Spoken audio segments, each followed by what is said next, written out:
The quartet had just eased into a velvet-smooth standard when the room tilted, not from wine but from a joke with teeth.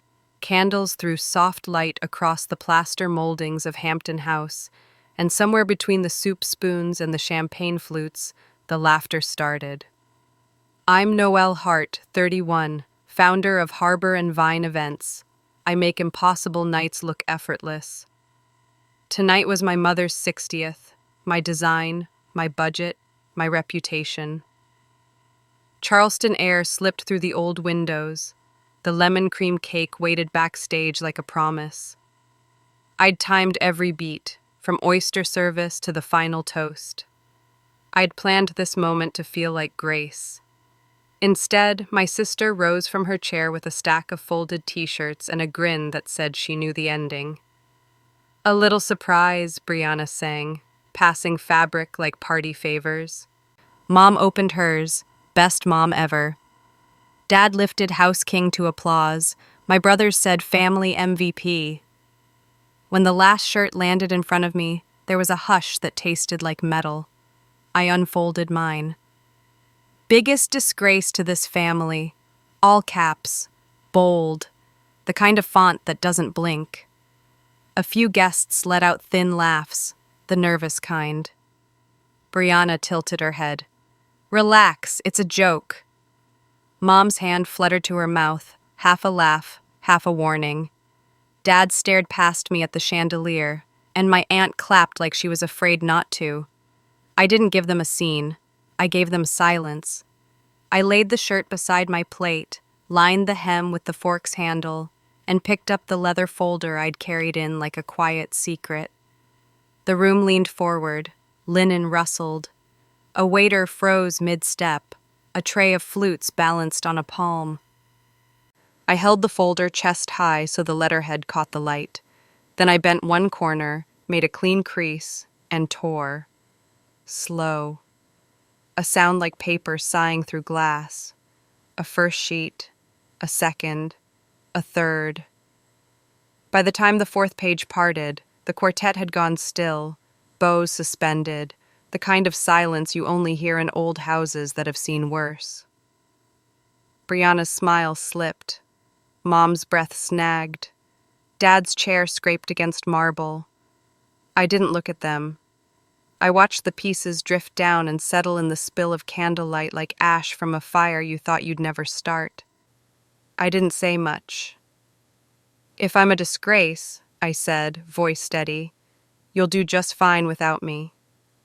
Before I tell you what happened next, who reached for me, who reached for their phone, tell me where you're watching from in the comments. I want to know the room you're in as I open the next door. Before the doors at Hampton House closed behind me, there was a time I would have chased anyone who walked away. That started in a split level outside Charlotte, North Carolina, where summers smelled like cut grass and hot asphalt, and the loudest voice in the house won. Brianna was the first loud voice. Cheer captain, prom queen, god of ribbon curls and spotlight. She could blink, and a room rearranged itself to suit her. Lucas followed the sound of his own laughter, knocked things over, got told boys will be boys, then got dessert. My mother, Linda, staged the kitchen like a set, towels aligned, magnets straight, a smile aimed where it would reflect best. My father, Mark, read the paper at the table and misted the lawn at dusk, a quiet man who believed quiet fixed most things. I learned to take up less space. I trimmed what I wanted down to what was acceptable and didn't notice I was shrinking. There were small tests. In 5th grade, I won the science fair with a model of the Catawba River watershed. I painted the creeks with a toothpick so the lines stayed clean. We drove home with the ribbon on my lap. Mom set it on the counter next to a grocery list and said, "Don't get carried away." That night, Brianna came in late from practice, dropped her duffel, and Mom pinned another medal of hers to the corkboard. "See," she said to no one, "dedication." When I made the middle school debate team, Dad nodded without looking fully at me and asked Lucas how practice went. Lucas grinned and poured cereal directly into his mouth because that always made people laugh. It made Dad laugh that night. By high school, I knew where to stand in photos. Edge, not center. I learned how to hem a dress with safety pins, how to do my own hair for a dance when Mom got booked to help Brianna's friends. When my birthday fell on the same Saturday as a cheer invitational, we did cake on a Tuesday between errands. No candles, too messy. Linda hates messy. I loved order too, just a different kind. I liked calendars that told the truth. I liked the feeling of a plan snapping into place, the way a room softened when the music came up at the right second. I didn't have the words for it yet, but I was already building nights in my head. Entrances, beats, the breath before applause. Sophomore year, a guidance counselor told me to lead something if I wanted a scholarship. I proposed a winter charity dance. She approved it with a tired smile, like she expected a flyer in a rented gym. I wrote a run of show instead, borrowed uplights from a church, strung 100 feet of fishing line for clouds and snowflakes, begged a florist for end-of-day roses that were headed for the dumpster. The band started on time. The heaters didn't trip the breaker. The fire marshal shook my hand and said, "You should do this for a living." I floated all week, then came home to Brianna trying on a tiara for homecoming court. Mom's eyes went wet. I watched from the doorway, then took the dog out so I wouldn't be in the way of the mirror. Not everything was cruel. Aunt Carol could sense the air change and would pat my shoulder when the jokes tilted toward mean. She meant it when she said I was doing fine. She also meant it when she didn't argue with Linda. In our house, kindness was quiet, and quiet didn't carry. The one time I pushed, it was small. I asked Dad if we could drive to my debate final. He checked the calendar and said he had promised Lucas a fishing trip. "Next time," he said, a phrase that walked around our kitchen like it owned the place. Next time arrived and left without anyone announcing it. I started saving. Not money, minutes. 10 minutes before anyone else woke up to write, to plan, to look at venues online and make dream lists. 15 minutes after lights out to sketch a seating chart for a prom I wasn't in charge of. I liked the work because it liked me back. It didn't ask who I was compared to. It asked if the napkins were folded the same way. By senior year, the house had a rhythm that didn't include me unless I kept time for everyone else. I could cue a carpool, plate appetizers for Linda's book club, haul Brianna's garment bag to the dry cleaner, fix Lucas's slide deck the night before his presentation. I got good at stitching seams no one noticed until they came apart. When the acceptance letter came from a state school with a small scholarship for hospitality management, I set it on the counter next to the mail. Linda said, "That's nice, honey," and asked Brianna if the boutique still had the shoes. Dad squeezed my shoulder as he walked past. "Proud of you," he said, the way men say things between rooms. I packed like I was leaving a stage after the curtain call. Quick, quiet, nothing left behind that someone might trip over. College was 2 hours away and might as well have been another coast. On the drive out of Charlotte, I passed the exit to our neighborhood and watched the water tower drop below the trees. I didn't look back long. I had a calendar to build and, for the first time, an empty page with my name on it. College felt like air after years of holding my breath. I worked banquets for a hotel off the interstate, learned where the power outlets hide in ballrooms, what happens to a timeline when the groom's uncle grabs a mic, how to make a cheap linen look expensive with a hard crease and a high fold. I interned for a planner in Wilmington who loved checklists as much as champagne. By senior spring, I could run a load-in with a clipboard and a look. After graduation, I stayed on the coast and took the smallest jobs first. Backyard weddings with tilted tents, non-profit luncheons where the florist was also the keynote, a tech mixer with warm beer and too few extension cords. I fixed things in plain sight. Word spread the way it does in small cities when someone shows up on time and doesn't talk much. I registered an LLC in a borrowed office with peeling paint and wrote the name on paper until it felt real. Harbor and Vine Events. There wasn't a first big break so much as 100 small ones. A law firm holiday party where I turned a conference room into a supper club. A museum fundraiser where I hid the kitchen line behind a wall of hedging and made the dinner glide. A beach wedding spared by a last-minute tent reroute when radar turned ugly. People love a save more than a show. 6 years in, we moved into a brick space with tall windows, hired a second coordinator, then a third. A magazine called us quietly ruthless about excellence, and the phone found a faster gear. An angel investor I met at a gala taught me how to talk valuation. We crossed a number that would have once felt like another language, 18.5 million. I didn't bring that home, not in words.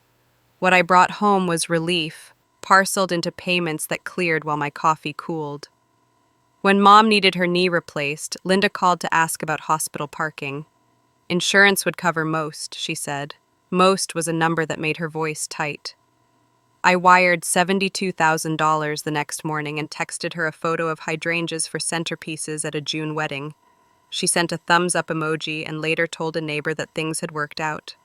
When Brianna's oldest needed braces, the estimate arrived in a group thread as a joke about orthodontists printing money. I called the office and put $6,500 on my card. No memo, no fanfare. Brianna posted a selfie of the kid holding a lollipop and captioned it teamwork. When Lucas called because his car had died on I-77, I asked if he was safe and paid the shop $8,500 for a transmission and tires. He texted a photo of the repaired dash and 3 fire emojis. When the mortgage on the house in Charlotte slipped behind, Dad said there had been a mix-up at the bank. Mix-ups make a certain hollow sound. I know it well. I covered $84,000 for 6 months, spaced the transfers so the statements would feel less like a rescue and more like a rhythm. Birthdays, holidays, flights when someone's friend got sick. A deposit for Brianna's kitchen refresh that she swore she would Venmo half for, which we both knew she wouldn't. I told myself it didn't matter. I told myself we were a team, even if the jerseys didn't match. At work, the wins were clean. A gala cued on the dot, a ballroom that took a breath when the lights came up, a client who said, "You made me feel like a guest at my own party." At home, the wins came with qualifiers and jokes that were almost kind. I kept paying as if money could translate what words never had. I didn't send invoices, I didn't ask for thank yous. I pressed submit and went back to floor plans. It was easier that way, easier to imagine that one day something would click and they would see what I was building, not the checks, but the thing behind them. It took me longer than it should have to understand I was building toward a single night where I'd try to make them see all at once. The idea started small, then grew teeth. 60 is a landmark, and my mother loves a picture that looks like a life well lived. I booked Hampton House in Charleston for a Saturday in late spring, the kind of night the air floats just above the skin. I signed for the ballroom, the veranda, the garden where the quartet could tuck under the oaks. I scheduled a 5-course dinner, white glove service, and a lemon cream cake because somewhere in an old photo album my mother is leaning over a slice of one with her eyes closed like a wish. The budget settled at $62,000, all on my card. If there was ever a night to show the thing I build for strangers, it would be this. I called Linda with the headline. "It'll be special," I said, keeping my voice even like a timeline. She said it sounded like a lot, the way people say, weather is a lot. She asked if I'd remembered her old coworker, the one who forgets names but remembers dresses. I added the name to the list and told myself she was excited in her way. I texted Dad a photo of the house at sunset. He wrote back, "Looks nice," and a thumbs up. When I called Brianna to ask about the menu, she laughed at lemon cream. "Mom's over that," she said. She was wrong, but I let it slide. Lucas didn't answer, sent a thumbs up the next day without reading the details. Aunt Carol said it was sweet of me and told me not to overdo it. I heard the caution under the compliment and ignored it. I wanted more than centerpieces. I wanted something that said, "I see you, and I want you to see me." I asked my attorney to draft a 9% share transfer of Harbor and Vine to my parents, valued at $1.65 million. Not a gift certificate, not a loan. Ownership, a future that couldn't be dismissed as luck. I added $40,000 college funds for each of Brianna's 2 kids, set up so their names would be printed right on the accounts.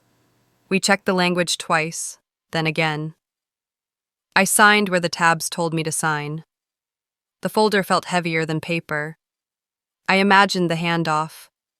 After the toasts, when the room was warm and soft, I'd slide the folder across linen. My mother's hand would hover, then land.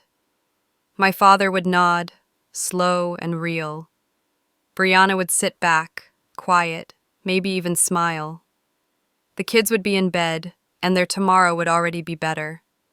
The picture played clean every time. The week before the party, I moved into Hampton House. I walked the perimeter at dawn, counted outlets and chairbacks, placed the string quartet where the sound would bloom but not bounce. We hung cafe lights, tested the generator, pressed the napkins so they stood like small sails.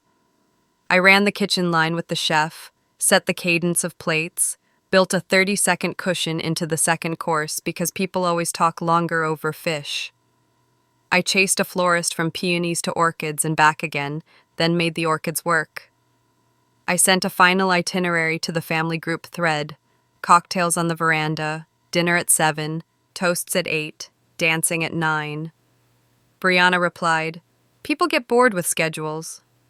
Dad didn't respond. Linda forwarded a guest a map and wrote, "Noelle's handling everything." I pretended it was pride. On the day, the sky cooperated. The quartet tuned in the garden. The doors breathed cool air. The candles found their shine just as guests drifted in. I smoothed the tablecloth at the head table and checked the place cards one last time. The leather folder waited under my chair, a quiet promise. For the first half hour, every cue hit. Glasses clinked, laughter lifted, and for a moment the room felt exactly like I'd drawn it. I took a breath and told myself this was the night they would finally see me. The first hour moved like a waltz. Guests drifted through the garden, the quartet found its pocket under the oaks, and waiters glided with trays that shone like small moons. At the head table, my mother's earrings caught the candlelight each time she turned to accept another hello. I checked the clock, checked the line, checked the place cards, and let the timing breathe. It was working. Then Brianna stood. She didn't need a microphone. She was born amplified. A stack of folded t-shirts sat in her arms like party programs. "A little something fun for the family," she said, her smile effortless and practiced. A few cousins leaned in, curious. My mother brightened, patting her hair. My father adjusted his cuff and gave the room a half smile that meant he was willing to be amused. Brianna started down the line, handing one to Mom first. White cotton, big print. "Best mom ever." Laughter, relieved and easy. My mother held it up with both hands and shook her head like she couldn't help being adored. Dad's came next. House King. He lifted it by the shoulders, tilted it toward the table, and people clapped as if he'd won something. Lucas's said Family MVP, which he accepted with a theatrical bow. Aunt Carol's, Rock of the Clan. She blushed and pressed the shirt to her chest. The stack thinned. Brianna reached our end of the table and paused with the last one. She didn't hand it to me so much as toss it. An underhand, friendly pitch meant for an audience. It landed next to my plate. The linen muffled the sound. I unfolded it. The cotton was soft, the letters not. "Biggest disgrace to this family." All caps. Bold. Centered. The kind of font that tells you there's no room for argument. Something like heat rose behind my ears. A couple of guests laughed in the key people use when they're unsure where the punchline lands. Brianna tipped her head, expression wide-eyed and innocent. "Relax," she said. "It's a joke." The words came sugar-coated, then stuck. My mother brought her hand to her mouth, a half laugh, half warning. "Brit," she started, then let it trail off like it wasn't her line to finish. My father gave a breath of a chuckle and looked up into the chandelier, as if the crystal had something to say about it. Lucas grinned at me the way boys grin at dares. Aunt Carol clapped, a small, nervous flutter. the kind of applause that hopes to turn a mean moment into a merry one. Around us, the table murmured. Silverware found plates it didn't need to find. A waiter stalled near the corner with a tray of champagne and didn't know whether to set it down or keep moving. The quartet slipped a note, then recovered, the melody bending and straightening as if it hadn't nearly tripped. I set the shirt beside my plate. I lined the hem with the handle of my fork until it lay flat. The cotton held the creases from Brianna's fold. It looked like what it was, official, thought through, printed in advance. Brianna waited for a reaction she could dance with. She wanted an eye roll or a groan, an apology for not being a better sport, the kind of scene she knew how to surf. When I didn't give it, her smile quivered in the corners, and she glanced toward Mom, then me, then the guests. "Come on," she said, brighter. "We're just having fun." I took a breath and let it out the way I do before a toast starts, slow, steady, on beat. I reached under my chair and felt the edge of the leather folder I'd slid there before the doors opened, the weight of it solid against my palm. I didn't pull it out yet. I just held it, let the pressure in my fingers tell me what the rest of me already knew. My mother caught my eye and tried a different smile, the soft one she saves for photos. "Noelle," she said lightly, "don't be so serious." My father shifted in his chair. Lucas drummed 2 fingers on the table. Aunt Carol looked down at her lap as if a different script might be hiding there. I straightened the water glass, squared the napkin, and felt the room tilt toward me. The quartet faded to a hush. Somewhere outside, a car rolled past on the street and was gone. "Okay," I said, not loud, not sharp, just enough to register. I lifted the folder into the candlelight and placed it on the linen where everyone could see the letterhead. The laughter thinned, then stalled. Brianna's mouth opened, then closed. My mother's earring stopped moving. My father's gaze fell from the chandelier to the table. The night had arrived at its hinge. I slid the folder into the light and flipped the clasp. A hush moved through the table like a tide pulling back. The letterhead caught on crystal glare. Even the waiter with the champagne tray leaned in an inch without meaning to. Brianna tried a laugh. "What is that, a speech?" "It's nothing," my mother said too quickly, as if the room would listen to her if she went first. My father cleared his throat, a small gavel. I lifted the first document. The paper had weight. I bent the corner to find the grain and began. The tear was clean, a sound like silk, then a split. I laid the halves on the linen, face down, and drew out the second. It gave way slower, as if hoping I'd change my mind. I didn't. 3rd page. 4th. The quartet faltered, their last note hanging and then disappearing into the crown molding.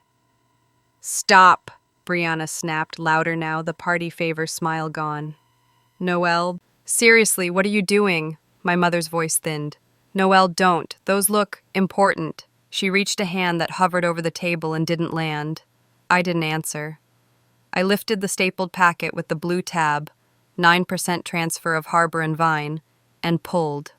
The staple fought, then surrendered, and the sheet separated into quiet snow.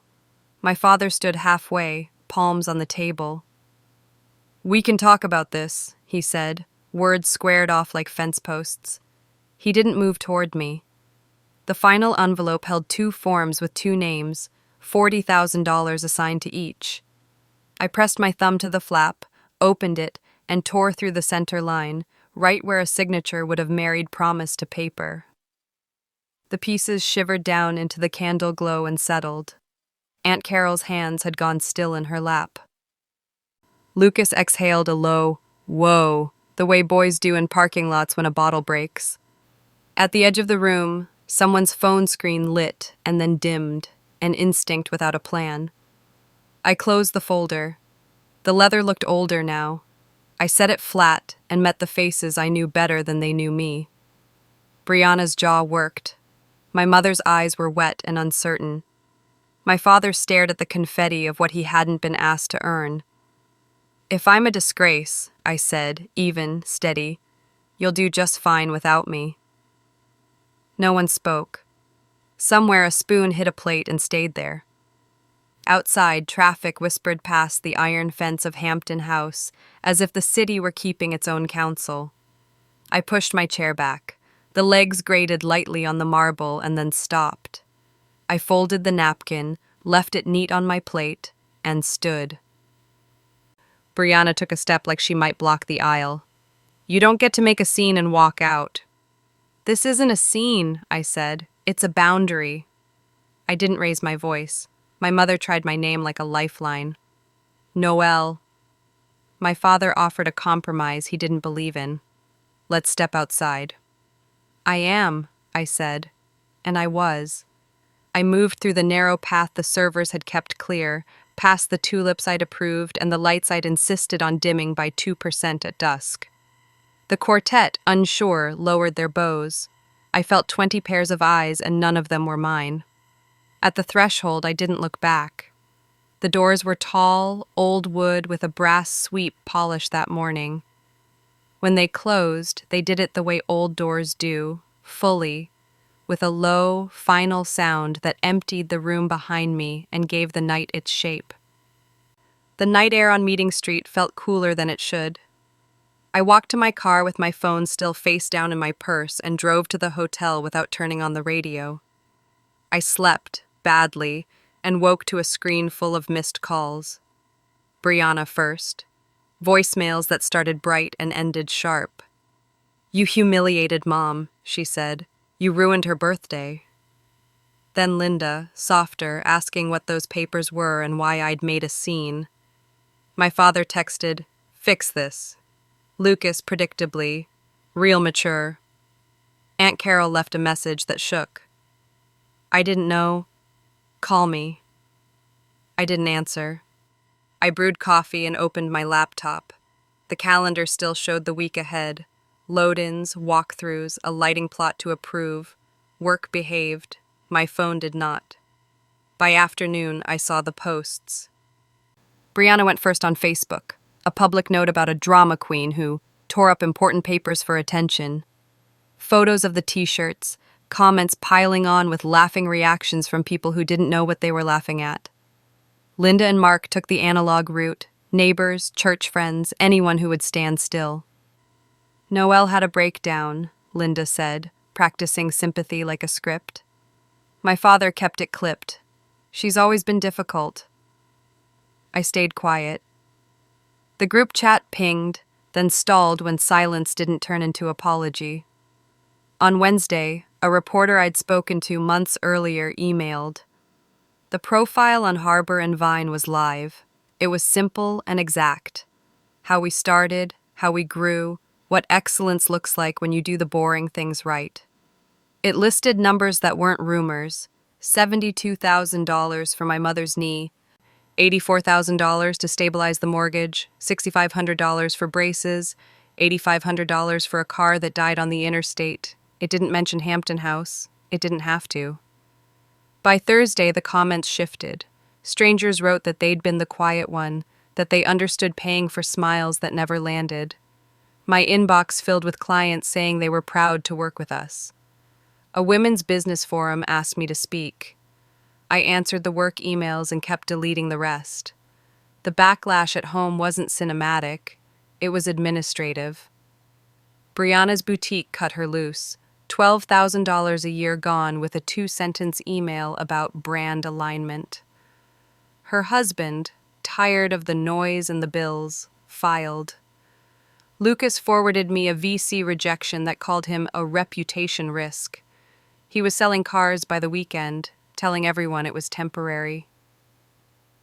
Linda and Mark tried to refinance and got declined. The Charlotte house hit the market with staged photos and tight language. They moved into a smaller condo. No announcement, just a new address in the Christmas card. Aunt Carol came to my office with a letter folded into quarters. "I'm sorry," she said, standing near the door like a guest at the wrong party. I thanked her and didn't invite her to sit. Some doors close with a click. Others stay heavy in your hands until you set them down. I didn't post a response. I didn't call a press conference. I did what I do: confirmed a rental order, signed a florist invoice, and watched a narrative reassemble without me touching it. Harbor and Vine didn't slow down, it found a cleaner gear.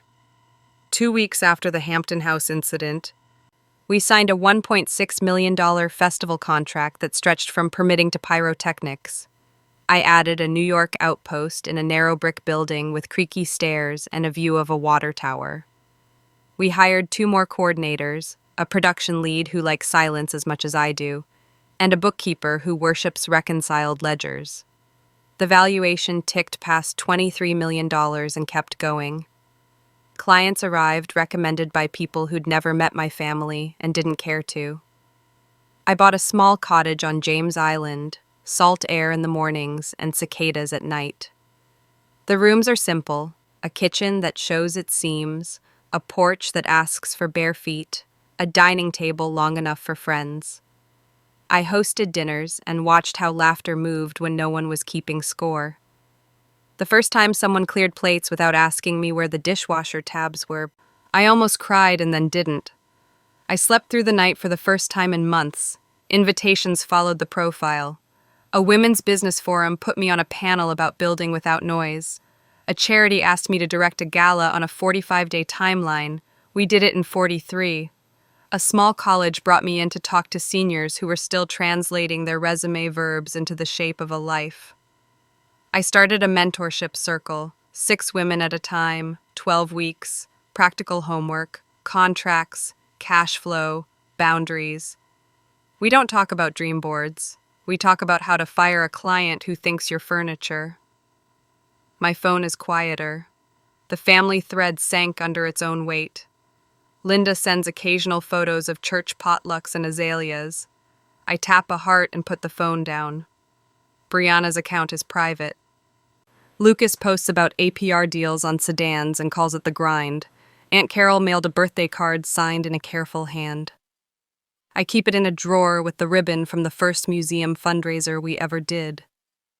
The award came in a hotel ballroom in Atlanta where I used to set centerpieces and count chairs. Industry peers stood, a sea of rented tuxes and gowns that knew what tape on a floor means. I took the stage in a navy dress and a steady pair of shoes. The speech was short because good speeches are. Respect isn't something I wait for, I said. It's a boundary I keep. The applause felt like weather breaking. I stepped down, not lighter exactly, just more precise. Outside, the city lights stitched themselves into something that looked a lot like home.